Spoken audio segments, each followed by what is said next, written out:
Le 11 janvier 1944, 58 membres du nouveau parti de l'indépendance, l'Istiklal, présentent au sultan et au nouveau résident général, Gabriel Puot, un manifeste dans lequel ils réclament ouvertement l'indépendance du Maroc sous l'égide de Sa Majesté Si Mohamed Ben Youssef.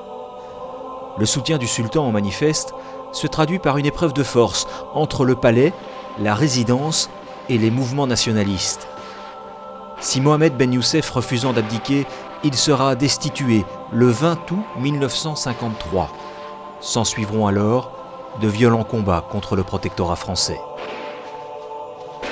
التحالف الوطني مع القصر كان خلق واحد نضال واسع، خلق واحد توجهات واسعة داخل أكبر ما يمكن من الشعب المغربي اللي الاستعمار واجه فيه الحركة الوطنية بالقمع، ومهيئ كذلك لعزل الملك محمد الخامس في 20 غشت 1953. هذه كلها شروط اللي خلقت ردود الفعل وخلقت كذلك الكفاح المسلح في أهم المدن المغربية لمواجهة الاستعمار والتحليل. وهذه الفترة هذه ومن بعد انتقلت إلى جيش التحرير في الشمال، هذه عجلوا بحل مشكل المغربي اللي تتلخص آنذاك قضيتين: قضية عودة الملك إلى عرشه وقضية استقلال سياسي للمغرب.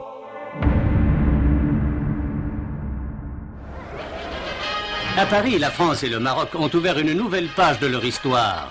M. Christian Pineau, au nom de la France, et Si Bekay, au nom de l'Empire chérifien, ont apposé leur signature sur la déclaration commune qui constate la fin du traité de Fès et confirme solennellement la reconnaissance de l'indépendance marocaine.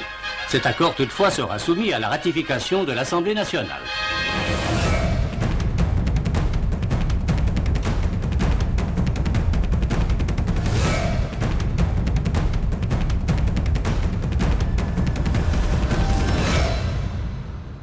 هذا الاستقلال على كل كان استقلال نقص بالنسبة لواحد العدد ديال المقاومين، واحد العدد ديال المناضلين، لأن همش أجزاء مهمة من الوطن المغربي ما دخلوش في مفاوضات ما تحقق استقلالها.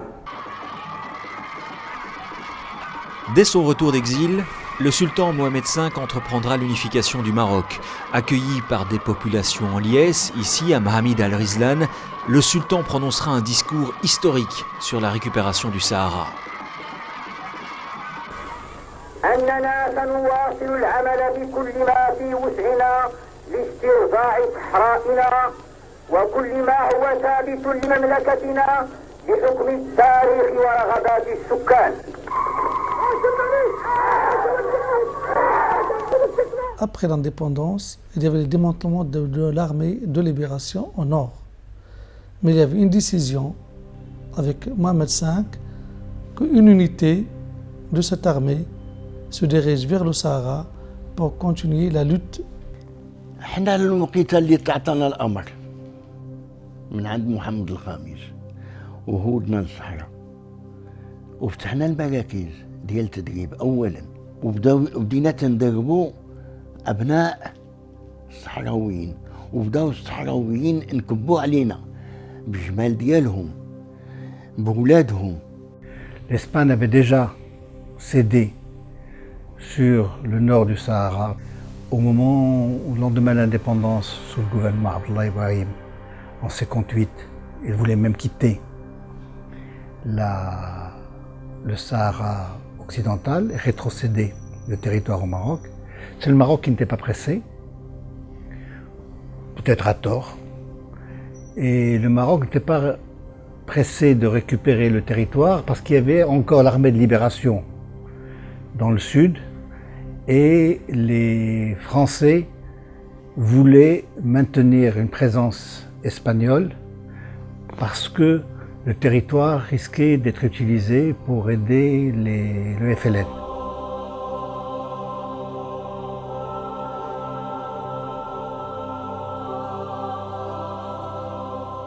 L'objectif principal, c'est de démanteler les structures d'une armée qui a commencé à menacer sérieusement la présence militaire espagnole au Sahara et aussi menacer les intérêts français en Mauritanie il y a une coopération franco-espagnole directe sur le plan des états-majors des deux armées. بعد أحداث جيش التحرير وهجوم يكوفيون المشترك بين القوة الإسبانية والفرنسية على جيش التحرير، توصل المغرب وإسبانيا إلى اتفاق على تقسيم جديد للصحراء وقع أبريل 1958. تخلت إسبانيا بموجبه عن طنطان وطرفاية، ورسمت حدود اسمها حدود طاح، لم تكن حدود تاريخية في الصحراء قبل ذلك التاريخ.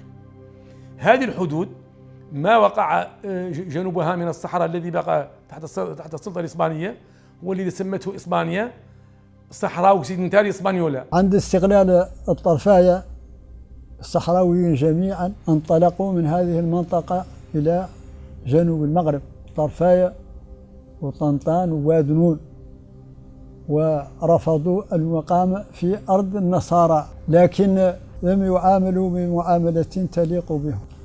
طلبوا من إخوانهم الباقين تحت النفوذ الإسباني أن يأخذوا لهم الإذن ليعودوا إلى المنطقة، فرحبت بهم إسبانيا وفتحت ذراعيها واتخذت هذا النفور. لما شافت هذا النفور التي نفر الصحراويون من المغرب أخذت استقلت هذا وقالت أنتم ما أنكم مغاربة ولا أنكم جزائريين ولا أنكم موريتانيين، أنتم ينقالكم الشعب الصحراوي. جاءت فكرة القومية من هذه الفكرة، ما جاءت ما هو من عام 61 ولا 62 سنة، جاءت فكرة الشعب الصحراوي.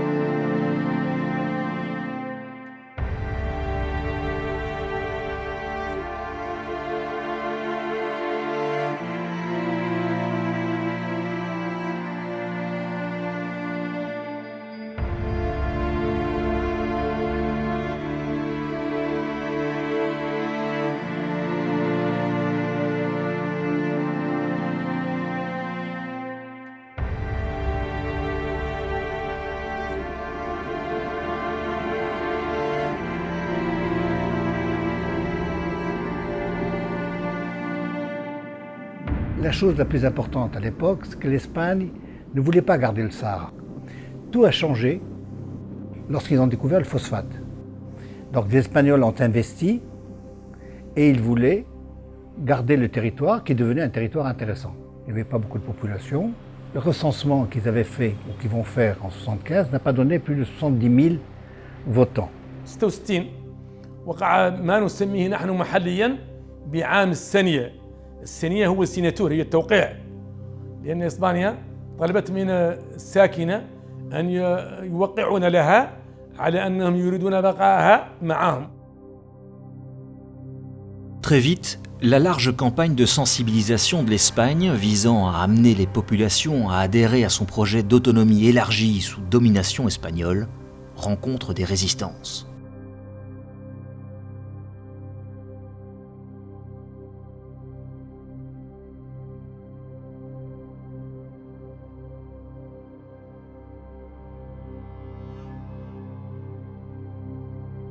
Mohamed Sidi Brahim Bassir, élevé au sein de la confrérie religieuse de Bni Hayat, située dans la province d'Azilal, organisera l'éveil des consciences. C'est lui qui conduira les populations au premier soulèvement à Laayoune, le 17 juin 1970.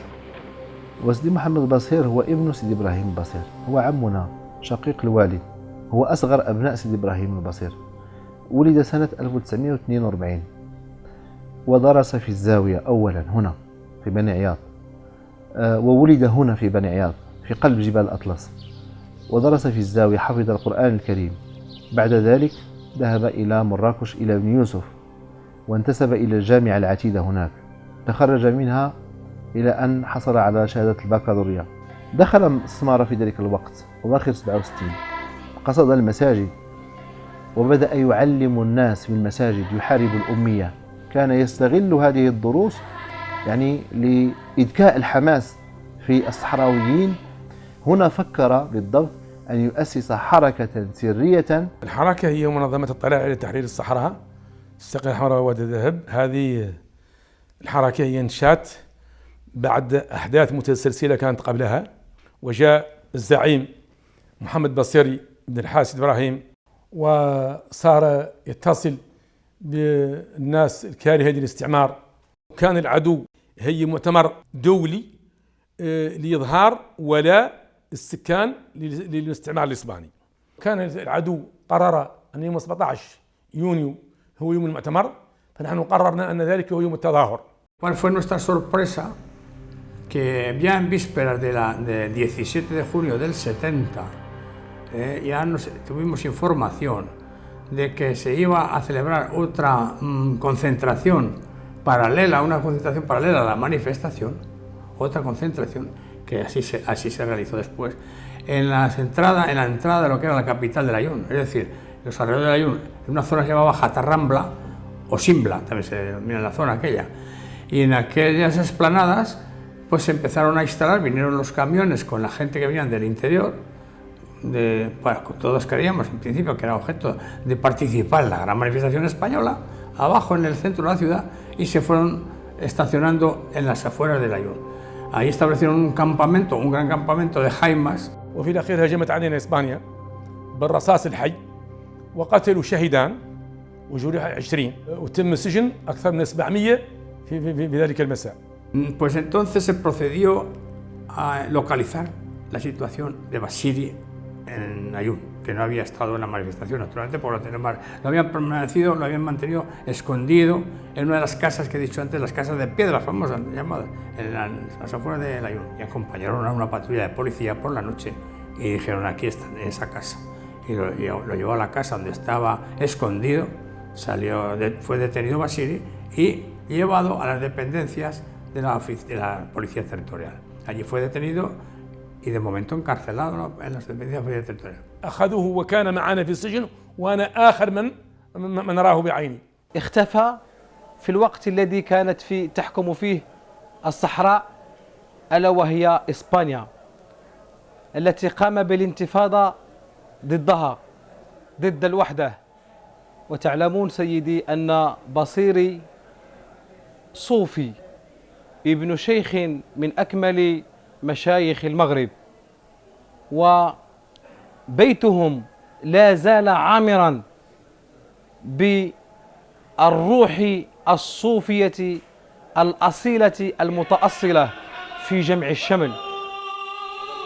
Au Maroc, le soufisme fait partie intégrante de l'identité marocaine. Il se décline depuis des siècles par l'encadrement de la spiritualité et de l'éducation, par des confréries religieuses appelées zawiya. Ces confréries religieuses jouent un rôle fondamental dans la préservation de l'unité rituelle malékite. جميع الحركات الصوفية التي ظهرت في المغرب إلا لها فروع في الصحراء، بالعكس بل تطورت في الصحراء وأثمرت طرقا تربوية مهمة استفاد منها سكان الشمال. Le 17 juin de chaque année est l'occasion pour la Zawiya Bassiria de rassembler les fidèles autour d'une commémoration à la mémoire du cheikh Mohamed Bassiri.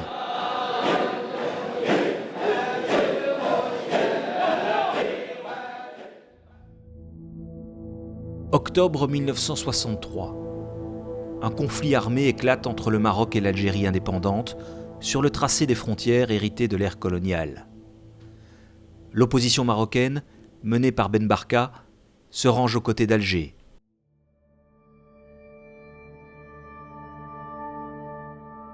Au moment où le monde se divise en deux blocs, l'Algérie socialiste canalise tous les espoirs pour les mouvements de libération et de lutte contre l'impérialisme en Afrique. La solidarité des peuples d'Asie, d'Afrique et d'Amérique latine s'organise dans le cadre de la tricontinentale autour des personnalités des révolutionnaires marxistes Fidel Castro et Che Guevara.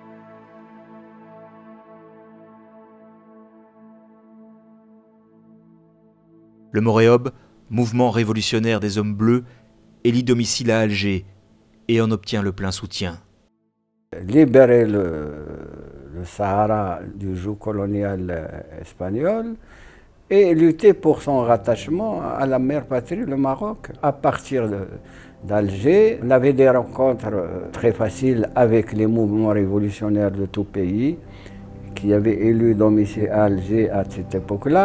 Et à partir de Tintouf, on pouvait attaquer les positions des légionnaires espagnols implantés sur le territoire du Sahara occidental. J'ai constaté que Boumedienne et son gouvernement étaient décidés à combattre cette intégration, mieux encore à créer un État indépendant dans cette région. Et à partir de Bruxelles, j'ai commencé à créer les premiers comités de soutien pour la lutte des Sahraouis contre le franquisme. Et là, évidemment, j'ai eu des relations à la fois avec les Basques, l'État, avec le Grapou, avec l'IRA, avec les Brigades Rouges italiennes, et avec tous ces mouvements révolutionnaires avec lesquels je ne partageais pas toutes leurs idées, mais avec lesquels j'avais certains accords. Le 1er septembre 1969, un jeune officier des forces armées libyennes renverse le régime monarchique de la dynastie Snoussi. Arrivé au pouvoir à l'âge de 27 ans, Mouammar Kadhafi marquera la question du Sahara. Kadhafi apportera un soutien indéfectible au mouvement de libération en lutte contre la colonisation et au mouvement révolutionnaire contre l'impérialisme. Kadhafi fera de la lutte contre le système monarchique son cheval de bataille. La personne de Hassan II est visée. La monarchie marocaine est secouée par 2 putschs militaires en 1971 et 1972. Hassan II sortira miraculeusement indemne du complot organisé lors d'une réception au palais de Skirat ainsi que de l'attentat perpétré contre son Boeing. Kadhafi applaudit ouvertement les putschistes et propose son aide pour venir à bout de la monarchie. C'était au moment de ma tournée dans le sud et je me trouvais à Agadir et Oufken me dit « Tiens, il y a le président Kadhafi qui va se rendre à Nouakchott. Si seulement je pouvais savoir son plan de vol, qu'est-ce que vous penseriez si on lui envoyait un F-5, lui rentrer dedans en plein désert et revenir ?» Je lui dis « Oufken, je t'interdis formellement cette histoire. » المشكلة بدأت منذ الوهلة الأولى لاستلام العقيد معمر القذافي السلطة أي سبتمبر 69. في ذلك الوقت هم كانوا هذه مجموعة الضباط الأحرار أو الضباط الوحدويين الأحرار كما يسمى، ينظرون إلى كل الأنظمة الملكية نظرة سلبية جدا. انقلاب الصخيرات 70 ثم بعد حادثة الطائرة في 71 والتي أعلن فيها العقيد معمر القذافي مساندته للانقلابيين في 70، ثم أعلن أيضا مساندته بل أراد أن يرسل طائرات في عام 71 بالنسبة لحادث طائرة القنيطرة. أصبحت هناك خلاف كبير جدا بين الجانبين. La Libye cherchait à déstabiliser la monarchie et l'aider les révolutionnaires marocains à prendre le pouvoir. L'homme le plus important de ce secteur de la gauche, c'était le Fkhi el-Bsri. Et le Fkhi el-Bsri recevait beaucoup d'aide. Il y avait même une radio qui était mise à la disposition de Fkhi el-Bsri, qui était une radio révolutionnaire qui émettait à partir de Tripoli.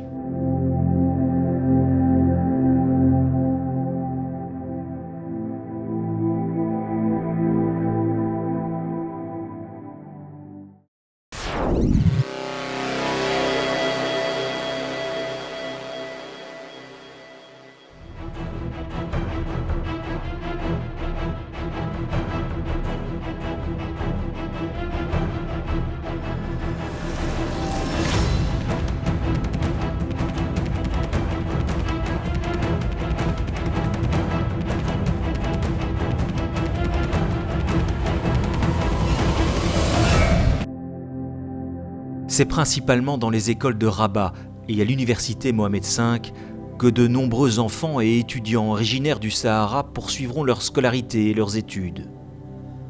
La plupart d'entre eux sont également les enfants de membres de l'armée de libération du Sud. Ils seront très vite les leaders de la contestation au départ des universités qui deviendront un des principaux lieux de lutte contre la colonisation.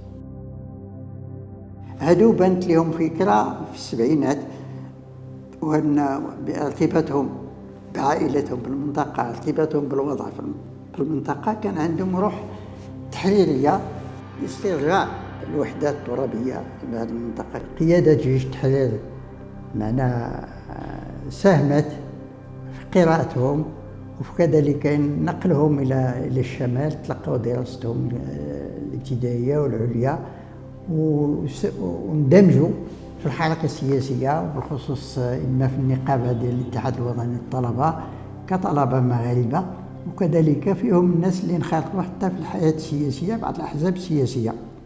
Pendant notre marche de jeunes, vécu ce que tous les jeunes Marocains ont vécu à l'époque, c'est la révolte et le rejet de tout. Alors nous avons approché le système ici à Rabat pour mobiliser les forces politiques en vue du départ de l'Espagne et du retour du Sahara au Maroc. Nous avons eu des réunions avec l'intérieur. Nous avons donné un mémorandum à Basri. C'est moi-même qui l'avais rédigé avec une jeune Française qui s'appelait Nicole, qui était enseignante à Kenitra. Nous avons contacté Alal Fassi, Allah yarhamou. Nous avons contacté Bouabid. Nous avons contacté M. Yazri chez lui à la maison. Nous avons contacté l'UMT, Mahjoub al-Sadiq. Mais on ne nous a pas écoutés, nous étions très jeunes, entre 18 et 20 ans. Et nous avons continué, il y avait beaucoup de manifestations, notamment à Tantan. Et nous nous sommes rendus compte que notre message ne cadrait pas avec la conjoncture politique de l'époque. Juin 1972. La petite ville paisible de Tantan accueille son Moussem, un festival annuel. Une trentaine de jeunes Sahraouis, la plupart étudiants venus de Rabat, manifesteront contre l'occupation espagnole. Ils seront durement réprimés par les autorités locales. Arrêtés et privés de liberté dans des conditions qu'ils ne comprendront pas, ces enfants de notables ou d'anciens membres de l'armée de libération du Sud radicaliseront leur mouvement. J'étais parmi ceux qui ont confectionné les premières banderoles. La première banderole comportait Ma'al Hassan, Nuharriru al-Watan, écrite par Louali en personne. Et je suis allé à Tarfaya, ça m'a pris des jours parce que la route n'était pas encore goudronnée. Et j'étais dans un véhicule de la province. Mon objectif était de mettre des tracts à la frontière contre la colonisation espagnole et en solidarité avec nos populations qui ont été réprimées et emprisonnées. En revenant à Tantan, j'ai trouvé que El Wali et d'autres ont été arrêtés par le Qaïd de Tantan. Et donc, le soir même, on a organisé la première manifestation demandant leur libération. Et ce mouvement de Tantan a été complètement écrasé par l'administration. On a compris qu'il faut aller en dehors, et c'est pour cela qu'on a fait des contacts avec des autres Sahraouis de différentes villes. Et je suis allé moi-même contacter certains étudiants à Lyon, dont Khalilna Ould Rachid, qui était à l'époque à Madrid, chez lui à la maison. Je suis revenu, mais à l'époque, on nous donnait une autorisation de 5 jours, à 10 jours pour rentrer et sortir.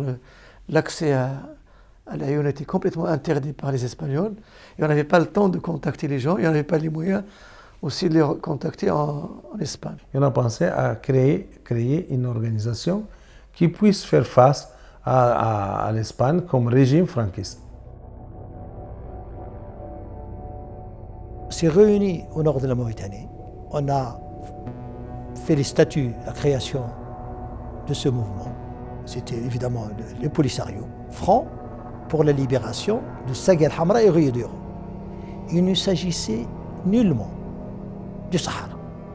Parce que le mot Sahara pour nous était vague, était un mot colonial. Et puis il y avait un Sahara partout au Maroc, un Sahara en Algérie, il y a un Sahara en Mauritanie, il y a des Saharas partout. Et le Polisario s'appelle pour la libération de Saga al-Hamra et Rio d'Oro. C'est ça, F. Polisario. Et c'est moi qui ai transcrit exactement ces mots-là en espagnol. À l'époque-là, on n'a pas l'idée de la création d'un État. J'étais clandestin en Mauritanie.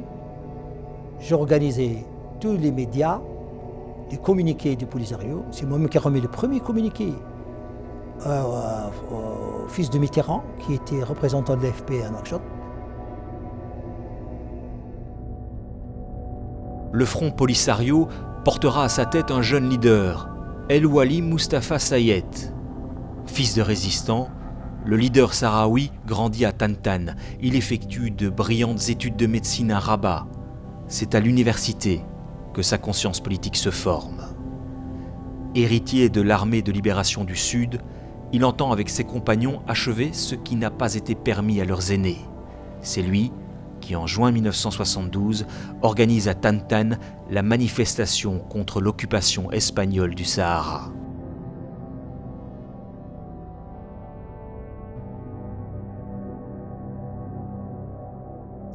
تكونت الجبهة الشعبية لتحرير الساقية الحمراء وعددها وانخرط فيها الصحراويون جميعا مؤيدين وأصبحت هذه العيون نساء ورجال خلايا تتصل بعضها ببعض جميع الخلايا لمناقشة الأمور وتكونت حتى 74 سنة أصبح الشباب ينطلق إلى الجبهة الخارجية اللي فيها انطلقوا خارجا وحملوا السلاح وأصبحوا حقيقة يكافحون الاستعمار الإسباني. التحقت مبكر بتنظيم ما يسمى بالبوليساريو تقريبا في نهاية 1973 بناء على لقاء تم مع مجموعة كانت آنذاك تقريبا هي الطليعة اللي انطلقت من الأقاليم الجنوبية. En 1974, j'ai rejoint le mouvement. Et je l'ai rejoint dans le sud de l'Algérie. Avec le peu de moyens que nous avions, notre objectif était voué à l'échec si on n'avait pas des soutiens, je dirais un soutien matériel. C'est le Fakir Bsri qui a présenté le Wali aux Libyens. Je peux même nommer la personne qui a été chargée de traiter avec eux. C'est Abdel Mounaïm Louni, l'un des compagnons de Kadhafi au moment de la prise de pouvoir, un ancien officier libre qui est dans l'opposition maintenant, était le patron à l'époque des services de renseignement. Quelle est la position de la Libye dans l'affaire du Sahara occidental? موقف الجمهورية العربية الليبية واضح من عام 1972 عندما أعلنا. La position de la Libye a toujours été très claire. À la création du Front de libération du Sahara, nous l'avons aidé militairement et financièrement. Ainsi, l'Espagne s'est trouvée acculée à quitter le territoire. La République arabe de Libye a été extrêmement inquiète devant l'exode des populations et l'intervention des troupes étrangères. Nous regrettons que ces troupes étrangères n'avaient pas participé, elles, à la libération du Rio de Oro. Et la population qui a obtenu cette libération se trouve maintenant déplacée et chassée. Devant cet état de choses, nous ne pouvons pas donner d'amples explications, étant donné que la question est d'une complexité extrême. كانت هناك علاقة بين الوالي مصطفى السيد والنظام في ليبيا. العقيد معمر القذافي استقبل هؤلاء الشباب، أراد أن يتبناهم من أجل يعني خلق مشكلة للحسن الثاني. ليس القضية قضية صحراء أو إيمان بها أو كذا ولا شيء. العقيد معمر القذافي سألته مرة قلت له كيف يستقيم أنك أنت من دعاة الوحدة العربية وفي الوقت نفسه تساند جبهة أو تنظيم، هذا التنظيم يدعو إلى حق تقرير مصير في إقليم صغير وبالتالي احتمال قيام دولة. فهذا النوع من الأسئلة كان لا يحبه. طبعا أتذكر أنه أجابني إجابة غامضة، قال لي والبوليساريو والمغرب يتحدوا، كله يتحدوا، ما الذي يمنع ذلك؟ طبعا هذا كلام لم يكن منطقيا في وقتها. Du côté de l'extrême gauche, il y avait un mouvement qui s'appelait Il al-Amam, animé en particulier par Abraham Sarfati, et il pensait qu'à partir du Sahara, il y avait un foyer révolutionnaire qui pouvait se développer. Et je me rappelle, il y avait des fameux textes d'Il-Amam à l'époque où on parlait du mouvement de soutenir le mouvement de libération pour la libération des masses sahraouis et non pas du peuple sahraoui. Parce qu'on ne reconnaissait pas l'identité essentiellement d'un peuple là-bas. On dirait que pour nous, c'était un mouvement marocain avec une autre appellation qui va porter les armes contre Hassan II et pourquoi pas le soutenir et il constituera une base arrière pour notre lutte contre le régime marocain. C'est clair, c'est net, le but c'était de descendre Hassan II. في شهر 9/74 فكرت إسبانيا أنها تعطي استقلال داخلي للصحراوي واتصلت بخليهن ولد الرشيد. فكرنا فأن لا بد لنا أن نتصل بإخواننا في الجبهة الشعبية تحرير الساقية الحمراء والذئاب وننسق فيما بيننا ونطرح عليهم الفكرة. فذهب إليهم خليهن ولد الرشيد هو وعبد الرحمن ولد الليبك ولكن لم يوافقوا.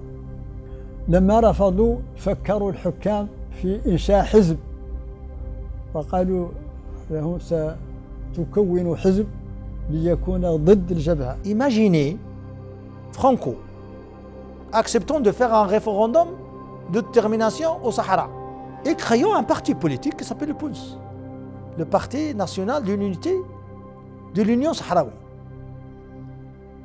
En plus d'une assemblée représentant les chefferies locales élus. Alors qu'en Espagne, il n'y a pas de multipartisme. En principe, un projet d'autonomie d'une république saharienne édifiée à base de notables. Ça nous a paru un peu surprenant parce que c'était pas tout à fait logique. On attendait une remise automatique du Sahara occidental au Maroc puisqu'il avait été déclaré sous protectorat espagnol en même temps que la zone nord. Ça avait été une répartition entre la France et l'Espagne. Donc ça nous a paru assez curieux.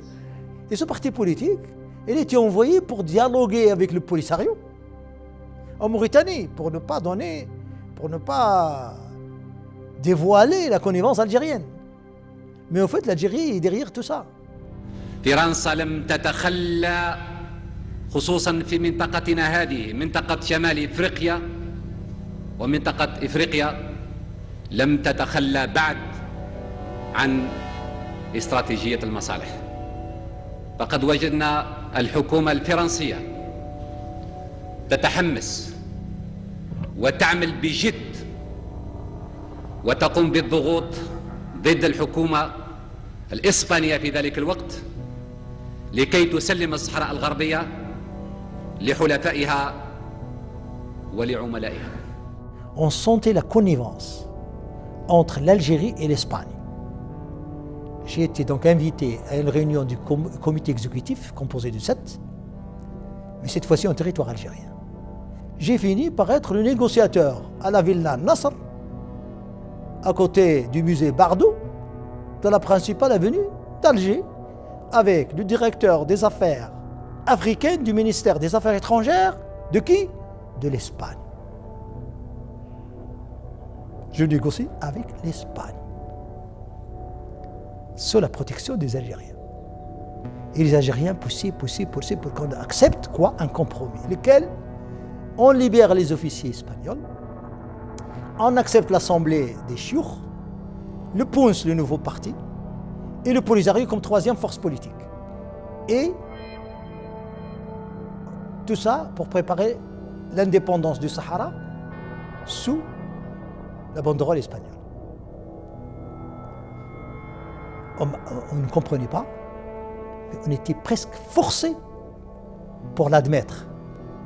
Alors, donc j'ai compris qu'il y a un axe entre Madrid et Alger qui met en valeur le parti politique, une assemblée proche des Espagnols, le Polisario proche de l'Algérie, et qui se mettent d'accord. Ils se sont même réunis sur le terrain pour déclarer qu'on va faire l'unité nationale contre qui? Contre le Maroc, ce n'est plus contre l'Espagne. On était allé avec le prince Moulay Abdallah, le frère du roi. Je peux témoigner et je peux assurer que nous avons reçu de la part des Algériens non seulement un accord, mais un appui total pour récupérer le Sahara et pour aider le Maroc à récupérer le Sahara.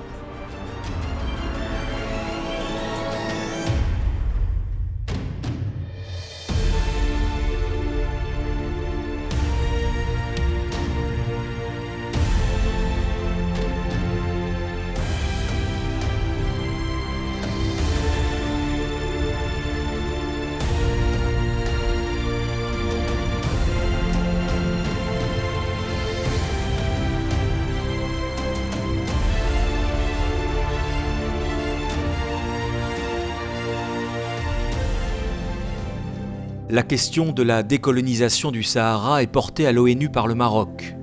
La Cour internationale de justice rendra son avis le 16 octobre 1975. Le 6 novembre, la marche verte est lancée. 350 000 civils marchent pour la libération du Sahara.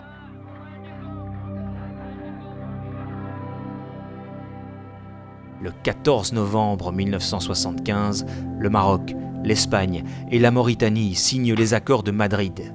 L'Espagne accepte de se retirer des territoires sahariens. Irritée au plus haut point, l'Algérie combat ouvertement ces accords et expulse manu militari 350 000 Marocains. L'Algérie donne désormais une nouvelle orientation à l'idéologie du Polisario. لكن ما كان يعتقده الفرنسيون أو الحكومة الفرنسية بأن أزمة الصحراء الغربية وافتعلت من طرف الجزائر وافتعلتها أنا شخصيا. هذه الدعايات التي روج لها المغرب وروجت لها فرنسا اليمينية.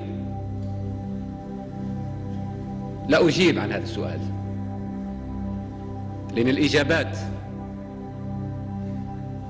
كانت واضحة.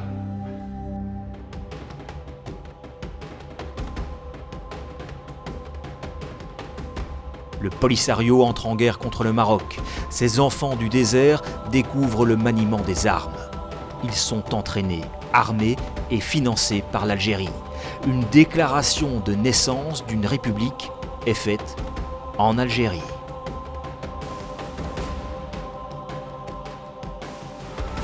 بسم الله وبعون من الله وتجسيدا لإرادة الشعب العربي ووفاء لشهدائنا الأبرار وتتويجا لتضحيات شعبنا سيرتفع اليوم على أرض الساقية الحمراء ووادي الذهب علم الجمهورية العربية الصحراوية الديمقراطية. La Libye est entrée en jeu. C'est elle qui a proposé la création de la RAST, République arabe sahraoui. On ne s'est jamais d'accord sur République arabe sahraoui, parce que le Sahara est vaste, on ne voulait pas l'appeler Sahara, et arabe non plus. Mais c'est la Libye qui a forcé la main à l'Algérie.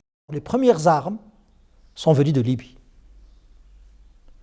La Libye nous a fait transiter des armes par leur ambassade à Nouakchott et de l'argent pour le Wali. Les autres militants ne voient pas ce que faisait le Wali avec l'argent et autres avec Kadhafi. Les Algériens se sont rendus compte qu'ils allaient devenir importants et qu'ils allaient utiliser leur propre territoire et que Kadhafi avait une importance sur eux. Ils ont préféré se substituer à Kadhafi, ils préféraient que ce soit eux qui les prennent en charge plutôt que de les laisser entre les mains de Kadhafi. C'est ça le calcul qu'ont fait les Algériens.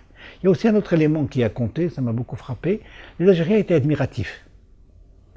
Ils admiraient leur courage.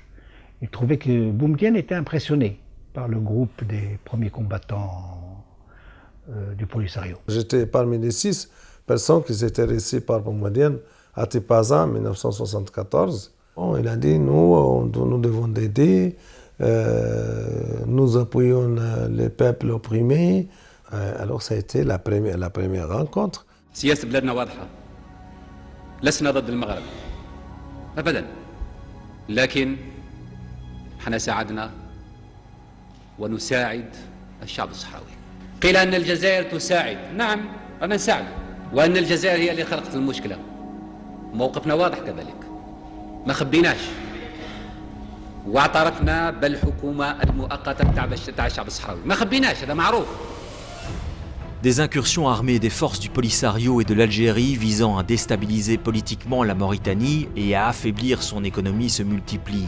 Les assaillants s'en prendront directement aux poumons économiques de la Mauritanie, en s'attaquant notamment aux mines et aux trains minéraliers. La première offensive du commando de juin 1976 compte dans ses rangs Mustapha Sayed El Wali, le leader du Polisario. Il y perdra la vie, une mort restée mystérieuse. Ces Algériens qui seraient directement impliqués dans le conflit, nous les avons retrouvés, en pouvant, quelque part en Mauritanie, interviewer pour la première fois les prisonniers de guerre capturés lors des attaques de Nouakchott, les compagnons d'Al-Wali. Quelle est votre nationalité? Algérien. Et vous êtes membre de l'armée algérienne? L'armée, oui. Et vous avez été fait prisonnier alors que vous vous battiez avec le Polisario? Oui. Quelles ont été les conditions dans lesquelles vous avez été fait prisonnier? On était dans un accrochage à bâti et depuis on a pris les militaires mauritaniens, les armes mauritaniennes. Et il y a combien de temps que vous avez été fait prisonnier? Depuis le mois 10, 76. Octobre 76? Oui. Vous êtes aussi algérien? Oui.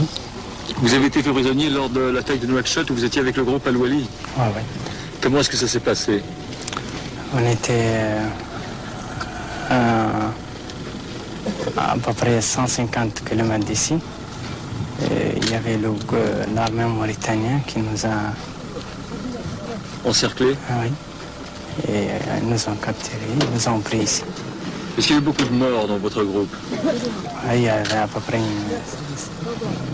2 morts. Nous sommes victimes d'une agression caractérisée de la part de l'Algérie, qui, au lieu de nous agresser par ses forces armées régulières, nous agresse par l'intermédiaire de mercenaires.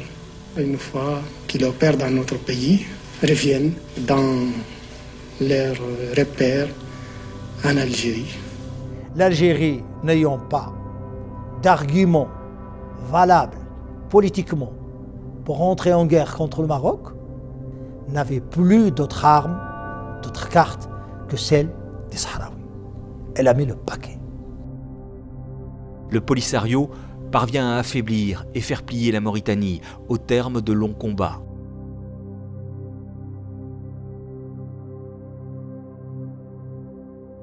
Il y a eu un coup d'État en Mauritanie. La Mauritanie a quitté le Sahara et la France avait proposé au Polisario, à travers Houphouët-Boigny, de lui remettre le territoire qui était sous administration mauritanienne, mais l'Algérie a refusé. Étonnant. Moi-même, j'étais au Sheraton à Paris, sur invitation de Houphouët-Boigny, que je n'ai jamais reçu, qui ne m'a jamais reçu. Parce qu'entre-temps, les Algériens sont intervenus, et c'est 3 jours après, c'est Bouteflika qui est reçu par Giscard. Donc le Polisario a été écarté. Une situation politique s'est créée dans la région qui nous a donné le sentiment que la neutralité de la France n'était pas une neutralité active en faveur de la paix et que peut-être pour être moins prudent, qu'elle était même active dans l'autre sens.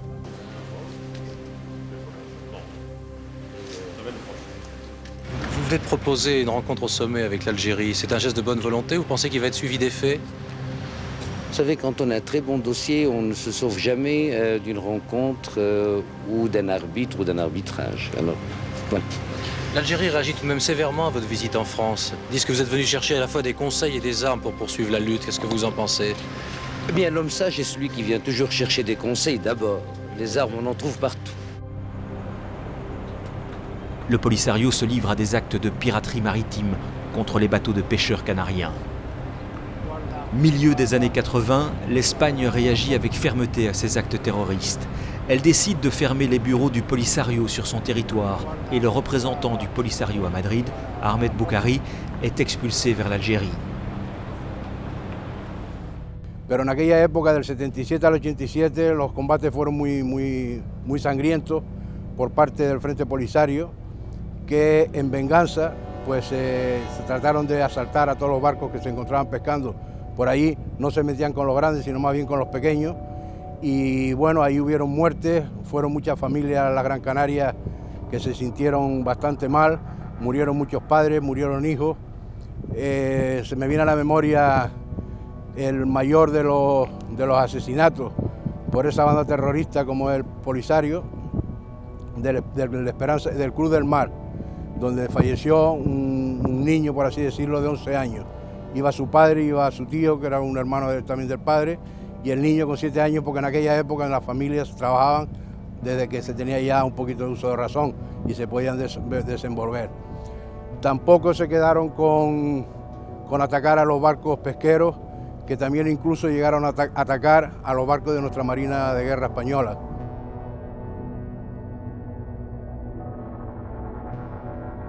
Tratar de forma violenta una idea que apuesta por la paz es una forma de hacer terrorismo intelectual, pero es una forma de sustentar, de basar la violencia. La violencia manifiesta, como expresión manifiesta, nace de ideologías violentas. Y en este caso, el Polisario y los españoles hemos sufrido ataques terroristas del Polisario, no lo olvidemos. Han muerto muchos sencillos españoles, trabajadores, pescadores, en ataques terroristas del Polisario. Y esa es una base ideológica que el Polisario no ha renunciado. Au lendemain de la mort de Mustafa Sayed El-Wali, le Polisario, alors orphelin, se cherche un nouveau leader. L'Algérie porte son choix sur Mohamed Abdelaziz, membre fondateur du Front Polisario et fils d'un ancien membre des forces armées royales marocaines. L'Algérie a installé un des siens, tout simplement. Un homme qui était peu connu. C'est à Kasbat Tadla, une paisible bourgade du haut Atlas marocain, que vit le père de Mohamed Abdelaziz, un centenaire, ancien membre de l'armée de libération du Sud et retraité des forces armées royales marocaines. وعد الله الذين آمنوا وعملوا الصالحات مغفرة أجرا عظيما الحمد لله. جيت في الصحراء بالساقية الحمراء 1912 ومن ذاك العهد وأنا في الصحراء لا نشوف في الصحراء لا رحل عندنا لا المشية البل والغنم ورحل ولا من البل خلقت الصحاب نشوق ونقصوا موريتان ونقصوا الجزائر ونقصوا الأرض اللي خلقتها الصحاب نجوها ونجوا الأرض المغرب إلى 56 خرجت في جيش التحرير تميت في جيش التحرير إلى عام 60 إلى موت الملك سيدي محمد وها جيش التحرير وترنديت في الجيش الملكي تميت في الجيش الملكي إلى 76 يعني متفرقة فيها اللي راهو في الجزائر وفيها اللي معايا له عامين جاوني امراتي هنتين جاوني في العيون هذا من شفتهم من الساعة ما قد شفتهم يمكن مالي ما قد شفتهم. هذا الرئيس اللي يقولوا انه محمد عبد العزيز هو ولدي ولا قد شفته من 56 شفته من 76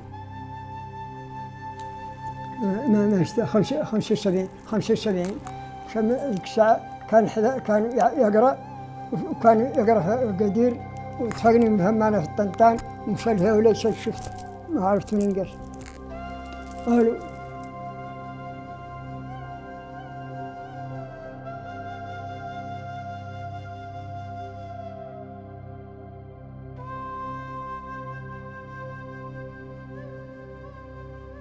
J'étais comme un ministre de l'Intérieur, j'ai installé les camps du Polisario actuels, j'ai participé à leur installation.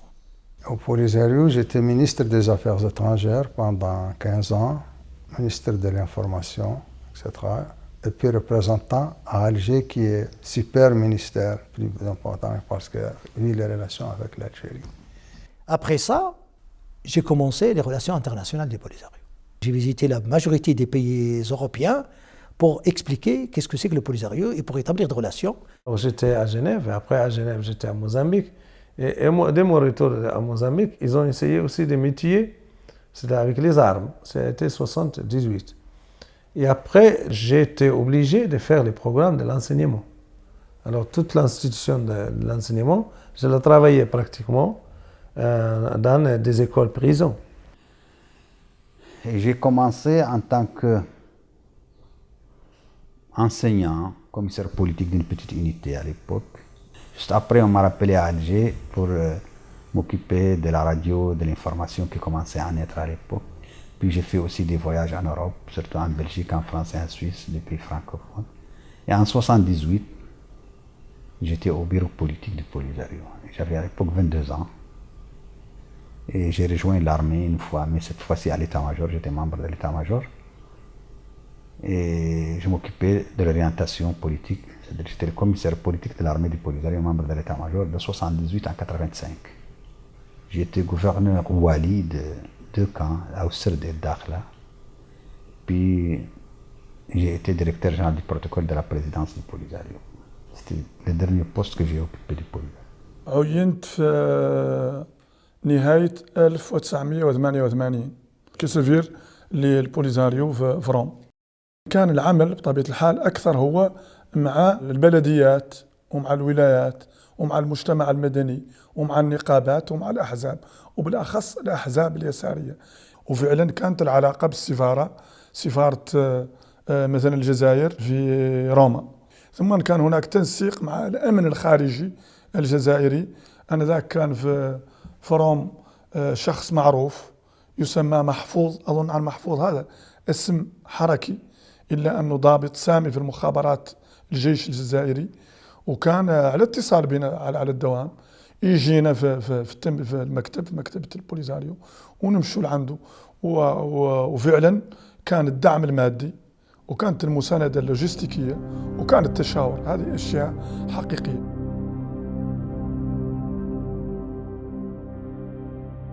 J'étais à Pékin quand j'ai appris que Edem Kodjo préparait quelque chose de mauvais.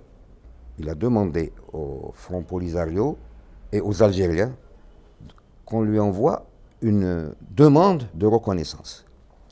J'ai quitté Pékin, Dardar, je suis rentré à Addis Abeba où se tenait un conseil des ministres. Nous avons travaillé d'arrache-pied pour réunir le tiers bloquant. Les Algériens et le Polisario avaient préparé une grande fête à Addis Abeba pour fêter l'admission, mais ils n'ont jamais fait cette fête. Ils l'ont faite par la suite, en 1984, quand le Maroc est sorti de l'OUA, quand il a dit, bon, puisque vous bafouez la charte qui nous unit, eh bien nous, on ne peut pas rester avec vous dans cette écurie. Ce n'était plus une organisation internationale qui se respectait, parce que j'en venais aux mains avec les représentants du Polisario, ou même les Algériens. On se battait aux mains dans les couloirs de l'OUA, parce que c'était injuste.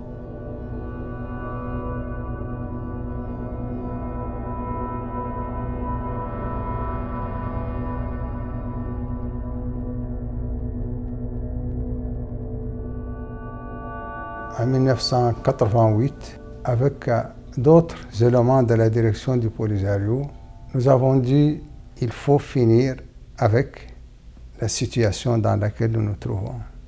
Et on a fait une démission collective. Et on a été suivi par des centaines de cadres du Polisario. Il y a eu des émeutes dans les campements. Il y a eu de la répression de la part du Polisario qui a été... Mohamed Abdelaziz a voulu arriver avec nous à un accord, mais les Algériens ont intervenu à la 2e semaine. Il lui a dit, nous te soutenons, il faut que tu mates ton opposition. Mohamed Abdelaziz, il nous a appelés à la compagnie à Alger pour qu'il nous écoute de près. Il y avait Dr Ibrahimi, ministre des Affaires étrangères, Al-Arbi Belkhair, le général qui manipulait Chadli Benjedid, et Msaadia, qui était le chef du FLN. Et là, Msaadia a dit, non, on ne laissera pas le Sahara au Maroc. Le Sahara restera un caillou dans les souliers du Maroc. Et là, j'ai dit, je regrette, moi je ne veux pas être un caillou dans le soulier de quelqu'un. J'ai vu une résistance de la part des Algériens à l'idée d'un Polisario à l'intérieur du Maroc. Là, j'ai dit, il y a quelque chose que je ne partage pas.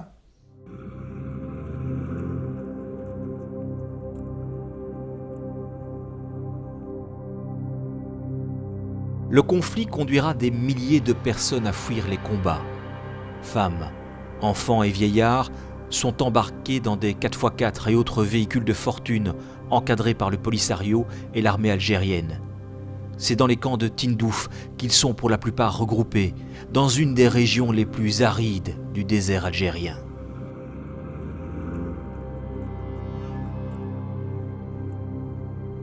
جاونا الكماين وجاو رافديننا وقالوا لنا قوموا يلا قدروا راكم ليه تخلاو راهو المنطقة كردتها موريتان والمغرب وراكم ليه تذبحوا.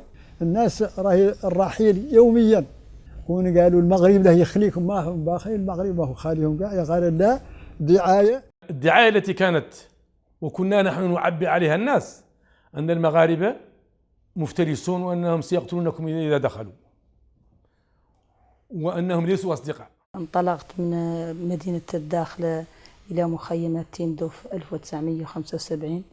كان ذلك الوقت عمري 5 سنوات. أنا شخصيا من الذين حظيوا بنقل من طرف القوات الجزائرية أو بترحيل من طرف القوات الجزائرية من بلدة أمقالة سنة 1976. أبي انطلق وحده، أخي الأكبر انطلق مع ميليشيات بوليساريو، أمي وأخواتي انطلقنا وحدهن، وأنا وإخوتي الاثنان انطلقنا في شاحنة أخرى. لم نصل المخيمات إلا بعد أسبوع كامل من وصول أخواتي. قبضوا التركة مشاو بيهم ووزعوهم لكل بلاصة، شي قاسوا به ليبيا، شي الجزائر، شي كوبا، وبقيت أنا نخدم خدامة سجن. تركة مشاو 76 دخلونا في ميليسيات. نحن تركة صغار أنا ذاك، ومنين دخلنا في ميليسيات بدا فينا التكوين، بداو يكونونا في الماتيا، يقولوا لنا معرفة الثورة ومعرفة الغزو اللي جاي من موريتان والغزو اللي جاي من المغرب.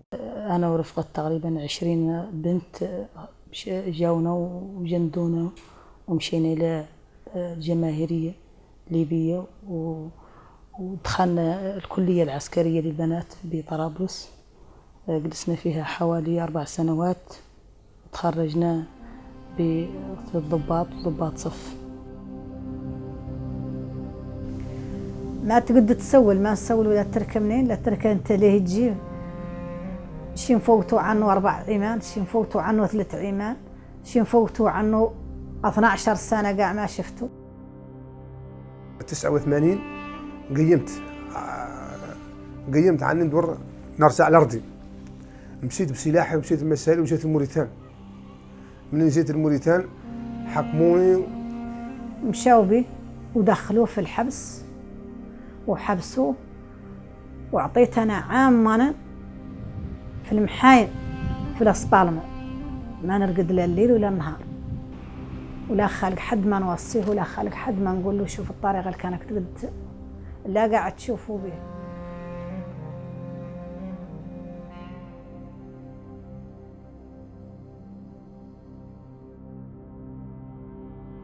فترة التسعينات بدأت أصحو من التخدير الذي أعاني منه طيلة السنوات الحمادة. المغرب نخشوه تماما نحن ساكنة المخيمات نتيجة للعوامل النفسية والحقد الدفين الذي زرع فينا منذ نشأتنا ونحن أطفال، حتى أنني أتذكر جيدا الدرس الأول الذي تلقيته من طرف أستاذي في مدرسة ابتدائية في مخيمات تندوف 1976، والذي كان يقف أمامي بعد أن كتب على السبورة عبارة طائرات العدو المغربي تصب غنابلها كقطرات المطر. يعني بخلاصة أنني تعلمت أول كلمة باللغة العربية هي العدو المغربي. ومنذ بداية العمل مع البوليزاريو جعلت لنا صورة المغرب، البلد المخيف، البلد اللي يعني الذي يقال عنه ويقال. 83, on m'a appelé. C'était la première interrogation que je reçois de la part de la sécurité de Polisario. Et on m'a envoyé dans un cachot. J'avais un petit transistor. J'écoutais de la musique, c'était les Beatles. Et on m'a accusé de faire la propagande de la culture occidentale par le biais d'un petit morceau de Beatles dans un petit poste radio à moitié usé. Car l'Occident, c'est l'ennemi juré des révolutionnaires. Et pour cela, j'ai passé une semaine en cachot. كان يقال لي أن المغرب بلد يعيش في مستوى من الفقر خارق للعادة، إلى درجة أنني حينما عدت من إسبانيا حاولت بقدر الإمكان أن أجلب ما يكفيني على طول الطريق من مأكل ومشرب في سيارتي. فحينما دخلت إلى المغرب تفاجأت حقيقة أنني لم أجد ما كان يقال لي، لا من تعاملات طيبة من الإخوة في الميدان، لا من تعاملات طيبة من الإخوة في الطريق، الشرطة والدرك الملكي كانوا أناسا مؤدبون بعكس ما كنت أتلقاه من الإخوة في الجزائر. لأن أول ما يقابلك في رجل الأمن الجزائري هو السب والشتم. Artiste peintre engagé, ses œuvres clairement orientées servent la propagande du Polisario. Elles ont été exposées dans de nombreux pays, attirant sympathie et soutien au Polisario.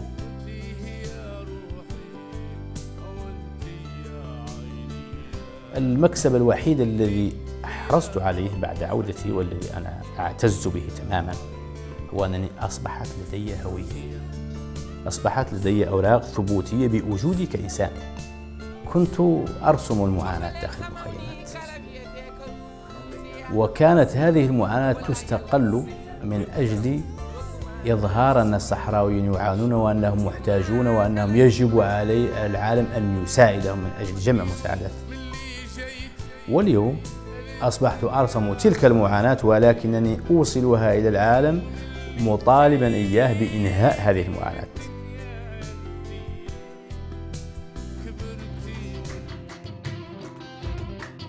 Son frère, Naj Malel, chanteur, artiste tout aussi engagé, a développé un long répertoire de chants, la gloire du Polisario. الأخ الناجم مطرب وموسيقار وملحن وكاتب وشاعر، يعني اكتملت فيه كل المواهب، أو حظاه الله بأن تكتمل فيه كل هذه المواهب. كان حقيقة الصوت القوي الذي أوصل حب البوليساريو وحب عقيدة البوليساريو إلى قلوب الشباب الصحراوي، لأنه الآن صح وقدنا ضد الفساد المنتشر داخل غياث البوليساريو، وقدنا للتغيير داخل البوليساريو. Son aspiration au changement lui aura valu violence et répression. Depuis les camps de Tindouf, il dénonce l'absence de liberté d'expression et les conditions de vie imposées par le Polisario. Toute opposition est sévèrement réprimée et menacée de déchéance du statut de réfugié.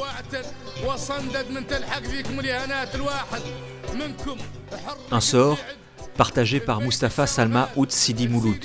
Après 31 ans passés dans les camps de Tindouf, ce réfugié, haut cadre du Polisario, a connu les mauvais traitements dans les geôles en Algérie avant son expulsion du territoire algérien vers la Mauritanie le 30 novembre 2010.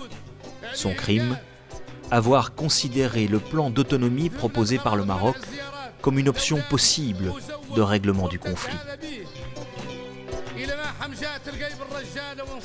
يجب أن نتخذ قرار شجاع وننخرط في الأفضل لنا وليس الأفضل لغيرنا. قعدنا كما نحن اليوم ننتظر أن العالم ينصفنا، العالم لا إنصاف لنا هو أن نبقى كما نحن الآن مشتتين مفرقين. واليوم أنا نضالي ومعركتي هو أن الصحراويين يجتمعون.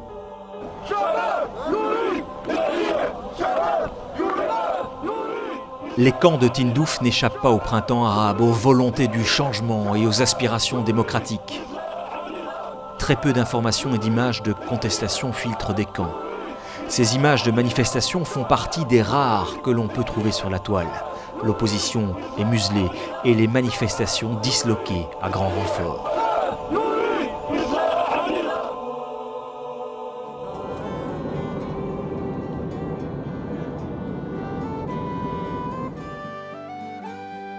Finales del 87, el curso 87-88, y fui en un contingente de niños de 1.700. 1.700. 300 somos niñas y el resto son varones. ¿Y qué pasó? Yo me acuerdo cuando me dijeron que vas a Cuba, llegamos a las vacaciones y fuimos a las jaimas, fuimos a nuestras madres y vi a mi madre llorando, pero yo tenía emoción. Estaba muy ilusionada porque pensamos, ¿qué nos dijeron y qué te dijo tu madre? Como si fuera vamos de vacaciones y vamos a regresar. Nunca pensamos que aquellas vacaciones o aquellos sueños van a ser de aquellos muchos sueños que nosotros hemos soñado, van a ser sueños irrealizables porque vamos a estar yo estuve casi 17 años sin regresar.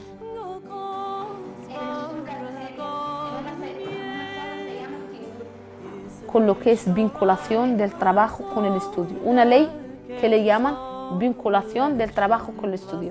Para que tú no tengas, para que Saadani y Fulano y Mengano y estos niños no tengan mucho tiempo libre de pensar en sus familias, deberían estudiar y trabajar. À partir de 1975, que les Espagnols sont partis, ils ont commencé à mener des enfants. Les premiers enfants sont allés en bateau. Éloignés de tout, on les mettait là dans des écoles. Ils devaient travailler le matin, étudier l'après-midi ou l'inverse, avec 3 ou 4 jours par semaine de l'entraînement militaire. Bon, vraiment, c'est inhumain ce qu'ils ont fait avec ces enfants. Vraiment un travail esclave, on les payait 5 pesos. 100 pesos équivaut en dollars 25 centimes. 25 centimes pour un mois. C'est affreux ce qu'ils ont fait avec ces jeunes. Ils les ont détruit leur vie à ces jeunes. T'imagines, arrachés à l'âge de 10 ou 12 ans, arrachés de ses parents et on passait 15 ans à Cuba. C'est inhumain, c'est une chose incroyable. Quand j'ai commencé a dénoncer ça, les gens me regardaient et me disaient, mais tu es sûr de ce que tu parles? Todo tenía que incluirlo Marruecos, que Marruecos es el odio, es el monstruo de las 7 leguas, que todas las cosas, que por qué nosotros estamos separados con nuestra familia, porque Marruecos, porque estamos en guerra, porque tenemos que prepararnos y tener futuro para que luchamos contra el monstruo, contra el invasor, contra Marruecos. Todas las cosas malas, Marruecos.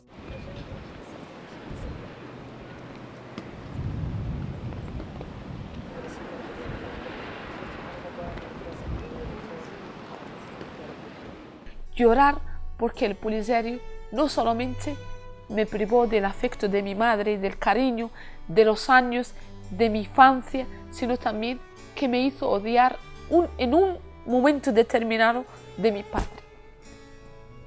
Y también puso en mí un trauma que cada vez que veo mis amigas o personas con sus padres felices, abrazándolos, hablando con ellos, yo sufro, yo lloro.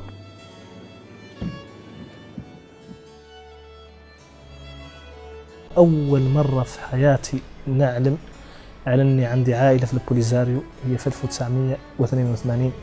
أول لقاء نشوف فيها والدتي كان سنة 1998 شهر 10. كان الحقيقة لقاء تاريخي ما يقد حد يعبر عنه. ومن بعد حمد مولانا جمع مولانا الشملي في 2003 بأختي سعداني اللي كانت مهجرة شهر كوبا. في هذيك الفترة كانت الحقيقة عن إنسان عنده حد من عائلته في البوليزاريو، كان الحقيقة تعدل عليه واحد النقطة ديال الاستفهام في هذاك الحقبة اللي الحقيقة كنا عايشين فيها. Le conflit du Sahara est un véritable drame humain pour les familles qui vivent déchirées depuis des dizaines d'années. Afin d'alléger les souffrances des populations, le Haut Commissariat pour les réfugiés a lancé dans le cadre des mesures de confiance un programme humanitaire destiné à faciliter les visites familiales entre les familles vivant dans les camps de Tindouf en Algérie et les membres de familles restés dans les territoires. Les visites se font avec l'aval des Nations Unies au terme d'une procédure d'inscription. Depuis 2004, 48 000 personnes se sont inscrites à ces visites. Un peu moins de 17 000 seulement ont pu bénéficier des vols organisés par l'ONU et effectués sous escorte de la police de la MINURSO, la mission des Nations Unies pour un référendum au Sahara occidental. L'organisation de transport terrestre pour les visites familiales devrait venir renforcer le dispositif dès que les obstacles à son application seront levés.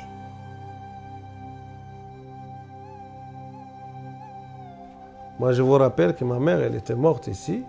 Elle n'a pas eu l'opportunité de parler avec ses fils parce qu'ils n'ont pas eu l'autorisation de sortir de Tindouf. Qui est le responsable que nous, on ne peut pas voir nos familles? Et de quel droit on parle? نحن الصحراويين كنا عايشين في شتات، ما كاينة عائلة مجموعة، كل عائلة إما البو ما كاين إما الخوت ما كاينين. هذه هي المشكلة الرئيسية. ونحن أنا بصفتي كمواطنة مغربية هذا ألم دائما مرافقني في حياتي. نبغي حل نهائي وسريع لحل هذه المشكلة من أجل جمع شتات كل الأسر الصحراوية اللي متشردة. Nous sommes amputés d'une partie de notre chair. Je suis amputé d'une partie de moi. Mes frères, non, je ne les ai pas vus. Je les ai vus lorsque j'étais observateur dans les camps de Tindouf avec la MINURSO, dans l'opération d'identification des populations du Sahara. Donc je les ai vus. J'ai eu l'occasion aussi de voir quelques nièces que j'ai vues pendant quelques jours, mais que si je les rencontre maintenant dans les rues de Paris ou de Madrid, je ne les reconnaîtrai pas. Et il est non de même pour mes frères qui ne connaissent pas mes enfants. Ça fait 20 ans que je n'ai pas vu mon frère. Bien sûr qu'il me manque. Ouais, il me manque d'ailleurs énormément. Mais que voulez-vous que je fasse? Je peux vous dire qu'il n'y a pas un seul Sahraoui qui n'est pas aujourd'hui, à cause de cette situation, séparé d'un, de deux, de trois, de quatre de sa famille. Et c'est même plus grave, je dis une tragédie humaine, parce que la séparation ne va pas seulement verser parmi nous qui sont ici dans les provinces ou à l'intérieur du pays et ceux qui sont à Tindouf. Ça, c'est encore ceux qui sont ici, ça va. Mais c'est ceux qui ont fui le Polisario vers la Mauritanie, vers le Mali, etc. Ils ont quitté leur famille et ils tombent même parfois dans des situations peut-être qu'ils n'auraient pas souhaité, c'est-à-dire être récupérés par Al-Qaïda. Comme en atteste ce câble Wikileaks, le Polisario se livre à la contrebande, au trafic d'armes, de personnes et de drogue. Les autorités algériennes ont pu constater les activités terroristes du Polisario et les liens avec l'AQMI.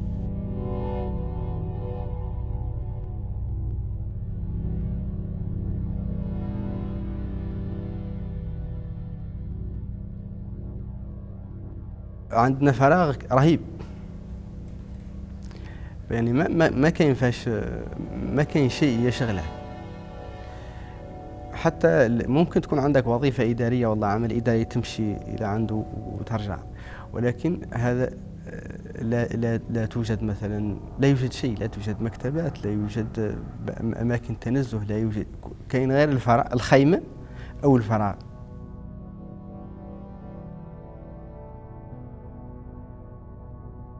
Je suis allé aux États-Unis et là, j'ai contacté l'ambassade du Maroc.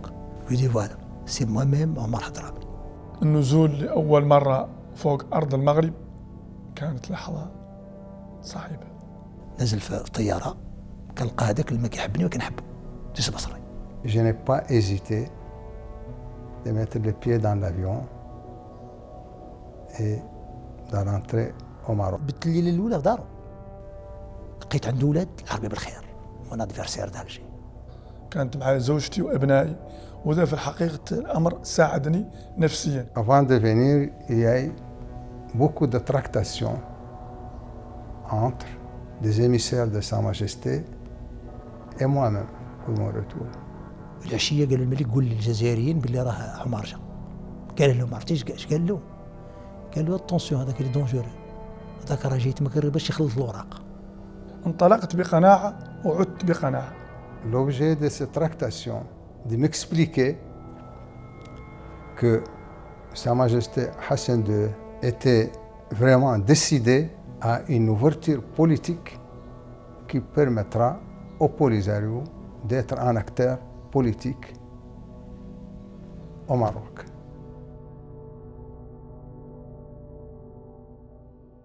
كما تعلمون البوليزاريو يبيع فكرة الضحية أمام الأوروبيين، وهذه نجح فيها إلى حد ما. كيفاش يتقمص شخصية الضحية، الشعب الضعيف القليل أمام المغرب اللي دولة عظيمة وكبيرة وكذا وكذا. إذن هذه هي الطريقة اللي كان ينجح بها تقريبا في إيصال رسالته شيئا ما. El hecho de que en España el mensaje del Frente Polisario sea tan mayoritariamente aceptado por la población, yo creo que se debe a dos factores fundamentales. El primero es que nos han hecho creer que España tiene una deuda histórica para con la población del Sáhara. Segundo es la inmensa campaña propagandística que el Frente Polisario ha desarrollado durante 35 años en España. Una campaña excepcional desde el punto de vista de la propaganda, una campaña hecha con todos los medios, en todo momento, en toda ocasión, y llegando siempre, tratando de llegar siempre al sentimiento español, al sentimiento del ciudadano. El hecho de que tengan un campo de refugiados es un elemento que cala rápidamente en el sentimiento del español. Un campo de refugiados en mitad del Sáhara, en mitad de ningún sitio, es un hecho que cala muy rápidamente en el sentimiento. Beaucoup d'organisations que nous on croit soutenir le projet du Polisario, en réalité ils ne soutiennent pas le projet du Polisario, ils soutiennent les gens qui sont à Tindouf. Et le Polisario fait un amalgame très subtil en disant tout ce qui vient à Tindouf, qui donne de l'aide humanitaire aux enfants, ils soutiennent le Polisario, mais non. Ils font des opérations charitables au niveau de la population. Cette aide est généralement détournée par la direction du Polisario. Les gens du Polisario n'ont pas intérêt à la paix. Parce que, c'est quoi le Polisario? C'est un groupement très riche, parce qu'ils reçoivent, ils ne sont pas très nombreux. C'est des élites qui ont fait des études, qui reçoivent des aides internationales très importantes. Ils reçoivent beaucoup d'argent. Ils ont d'excellents postes diplomatiques à travers le monde. Demain, ils vont devenir banals. S'il y a la paix, ils vont perdre tout ça. Ils n'ont pas intérêt à la paix. Les Algériens n'ont pas intérêt à la paix parce qu'ils veulent laisser le dossier ouvert. On ne sait jamais ce qui peut se passer demain. C'est clair qu'ils n'ont aucune volonté de créer un État. C'est-à-dire ils ont une espèce d'entreprise, ils ont des grands financements, de l'argent, ils vivent très bien. Et évidemment, la création de l'État, c'est pas facile et c'est très problématique et il faut travailler beaucoup. Ils vivent très très bien, beaucoup mieux que la population du Sahara, beaucoup mieux que la population du Maroc. Pourquoi ils vont changer?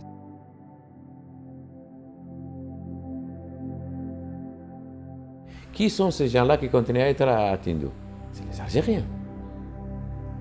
Et dans le meilleur des cas, c'est des Azawadis, les Nord-Mauritaniens. Donc c'est des gens qui n'ont pas rien à voir avec le vrai Sahraoui. Le fait qu'ils portent le nom des Sahraouis, eh bien, tous les nomades sont des Sahraouis. Qu'il faut un recensement de cette population, parce qu'il faut séparer deux choses. Le Polisario en tant que mouvement, et deuxièmement, la population civile tenue en otage, elle doit être secourue. Ça c'est un. Deuxième chose qui est très importante. Le Polisario n'est pas le représentant unique des Sahraouis. Il représente ce qu'il veut, Il y a beaucoup de Sahraouis qui ne se reconnaissent pas dans le Polisario. Et la solution politique ne s'adresse pas au Polisario, elle s'adresse aux Sahraouis, c'est là que j'ai dit. The numbers are, of course, important because they reflect the relative importance and weight of Poseidon. And I think there were people who talked in the early days of the refugee movement into Idaho. I think someone talked hundreds of thousands. There were very large figures quoted. And then for a long time, the Polisario have insisted that 150,000, 200,000, that sort of order of magnitude of people living in the camps. Morocco has always denied this, said there's nothing like that number of people living in the camps. The High Commission of Refugees normally has a mandate to conduct a census, of people in camps. It's not done so because Polisario has not been willing to have it. Cette question du recensement a été abordée en premier lieu à Rabat, et j'ai soulevé cette question à Tindouf et à Alger, où les autorités sur place m'ont dit que le HCR est satisfait des chiffres fournis par le pays hôte en ce qui concerne le nombre de réfugiés, ce qui permettent de définir le niveau d'aide humanitaire, et que aller plus loin que ça relève d'un aspect politique qui n'est pas justifié.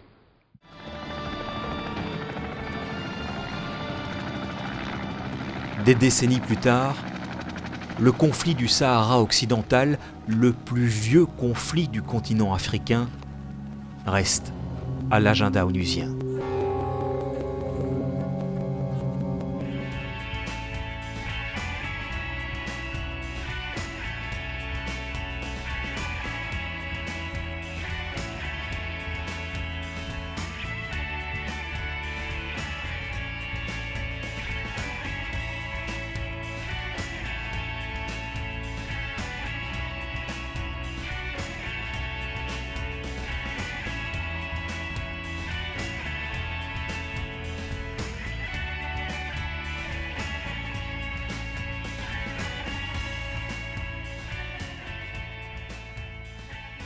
We had to create a structure which would be acceptable to both sides. And what we came up with, which was acceptable to both sides, was that there would be one official representative of each side always present at each occasion. Then there would be one sheikh from each side, a sheikh of the particular tribal group at the time being identified. All right, from then we move on to the next very complicated issue, tribal groups. Now this is where, when I tried to explain to outsiders at the time what was going on, their eyes glazed over because it was all much too complicated, much too arcane.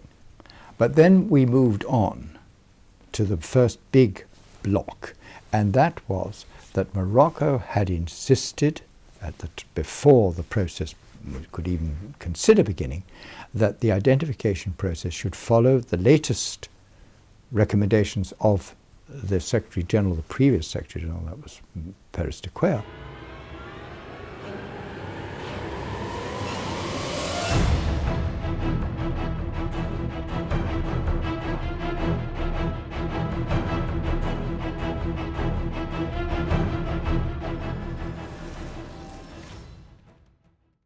When I met with the Basri and when I met with Bashir, we'd always have a little rectangular table in front of us, or sometimes a fairly large rectangular table. And I would say, now, off this end is independence. Off that end is integration, pure and simple. And then I would go dramatically into like that, where we'll talk about what's on the table. It can come very close to integration, it can come very close to independence, but it excludes those two extremes.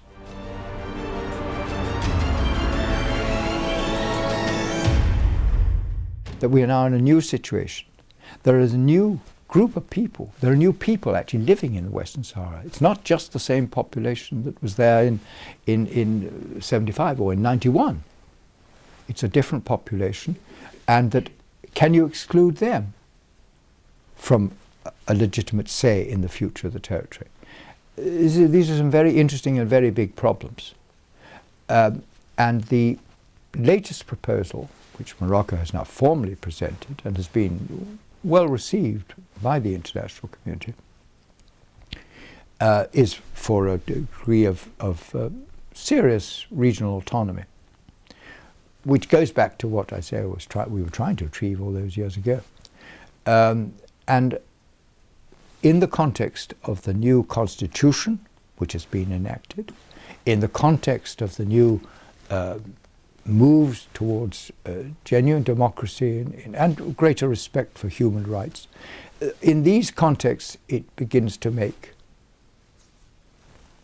a very convincing case.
Plus de 20 ans plus tard, la MINURSO est mise à mal.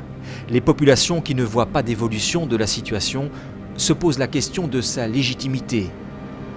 Le secrétaire général des Nations Unies a envisagé de mettre fin au mandat de la MINURSO ou le dénaturer, voire de l'étendre à un monitoring des droits de l'homme. Aucune de ces options n'a été retenue. Les Nations Unies sont dans l'impasse. On ne sait pas quel est le rôle réel de cette MINURSO.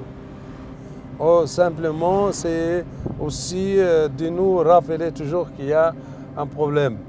Quand tu fais cette question à quelqu'un de la MINURSO, tu dis non, pour maintenir la paix. Mais on ne sait pas de quel pays il parle. Maintenir le statu quo, peut-être. Ça, c'est possible.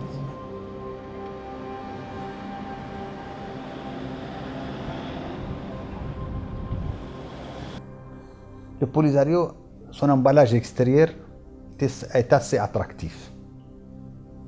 Mais c'est l'emballage. Regardez ce qu'il y a à l'intérieur. C'est d'ailleurs, je vois que beaucoup de gens qui sympathisent avec le Polisario aujourd'hui ne voient que l'emballage extérieur. C'est des beaux slogans, mais quand vous faites partie de ce mouvement, et surtout des appareils de ce mouvement, vous vous rendez compte que tous les slogans brandis par ce mouvement sont creux. Le Polisario ne travaille pas pour l'intérêt des Sahara. Le Polisario a fait emprisonner plus de Sahraouis que l'Espagne. Le Polisario a tué plus de Sahraouis en 10 ans, plus que ce qu'on a tué l'Espagne en 100 ans. Le Polisario autochtone, le Polisario originaire des Sahara occidental, le Polisario auquel nous appartenions à l'époque, ces Polisarios-là n'existent plus. Ça, c'est clair et net. Pourquoi? Parce que la majorité écrasante de ce Polisario a regagné la patrie. Les Polisarios en tant que marque politique, en tant que trademark, c'est là, il peut exister tout le temps. Parce qu'il était inhérent à l'existence même de l'Algérie en tant qu'État. Les dirigeants sur place du Polisario savent que le Polisario n'est plus un projet politique, ni fiable ni viable. La situation les arrange, ils en tirent quelques profits. L'Algérie l'a comme carte. Le Polisario a été piraté. On n'avait plus d'autorité. C'était les Algériens qui étaient les guidés du Polisario à travers Mohamed Abdelaziz. Nous, ils nous laissaient la marge de guerroyer contre le Maroc, de faire de l'activisme politique contre le Maroc, mais toutes les grandes décisions, c'était eux qui la prenaient. On a perdu complètement le volant de notre sort depuis cette époque-là. فكرة مثلا الاستقلال وبناء الدولة حتى هم لا يؤمنوا بها إلى حد ما، بل المهم هو الاستمرار في هذا المشروع. Avoir un État est une chimère au Sahara, parce que ce sera un croupion de l'Algérie. Puis je te dis une chose plus grave. Dans le pire des cas, imaginons un État au Sahara, dans les frontières de 75. Eh bien, les trois pays continueront à avoir des problèmes. L'Algérie aura des problèmes à Tindouf, la Mauritanie à Zourat et le Maroc à Goulini. Ce n'est pas une solution. Dans des régions qui ne sont même pas controversées, parce que ce sont des régions où il y a la même composante sociologique que celle du Sahara. وإحنا عشنا في محيط كل شيء عنده العالم هو الجبل.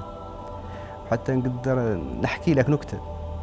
عندي جداتي الله يرحمها كان عندها راديو تسمع فيه الإذاعة. كل ما تسمع في الأخبار الجمهورية كذا غير الجمهورية الصحراوية تقول غير اللي قام يسمي بلاده جمهورية. تحسب إنه كاينة غير جمهورية واحدة في العالم هي الجمهورية ديالهم. Moi j'ai connu le Maghreb, j'ai été arrêté en Libye. J'ai été arrêté 2 fois lorsque j'étais clandestin en Mauritanie. Ils me confondaient avec les Kadihines, des Maoïstes à l'époque qui luttaient contre le Dada. Je suis arrêté 2 fois en Algérie, j'ai été arrêté et torturé au Maroc, mais j'ai connu le palais royal au Maroc, la présidence algérienne, le palais de Kadhafi, la présidence mauritanienne. Je connais le Maghreb, c'est le même pays, les mêmes ambitions. Ils perdent beaucoup de moyens et d'argent pour des efforts inutiles. الصحراويين وهذا ما يقد حد ينكروا من النهار اللي نشأت الصحراء اللي تعرف الآن المغرب. الصحراء اللي نعرفه الآن المغرب. يقول لك الصحراويين اللي كانوا تحت النفوذ الإسباني عن الجزائر ما نعرفوها ولا قد شفناها سابق آخر الستينات في 67 والله 68 عاد يديروا مقار في تندوف. عندنا من هون نمشوا سابق ذاك ما قد تخلقنا معهم. نعرف عنها دولة حقيقة من الدول اللي يعتمد عليها ولكن احنا ما نعرفها. احنا الصحراويين ما نعرفها. موريتانيا دولة ضعيفة. اللي عندنا من شيء قد نعتمدوا عليه حقيقة عنا ونتحدوا معاه ويلا نتعاون معاه هو المغرب.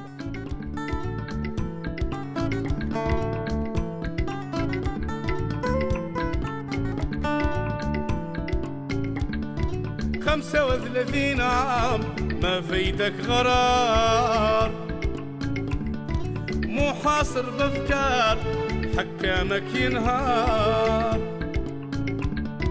نظامك مثال حكامك الكبار الزمن مفتوح والسكن الخيام الزمن مفتوح والسكن الخيام 35 عام عايشها عذاب تتالي بالود ولا توجد الأسباب تركأ وعليات شيب والشباب ينتظروا حلول الكذب والأوهام ينتظروا حلول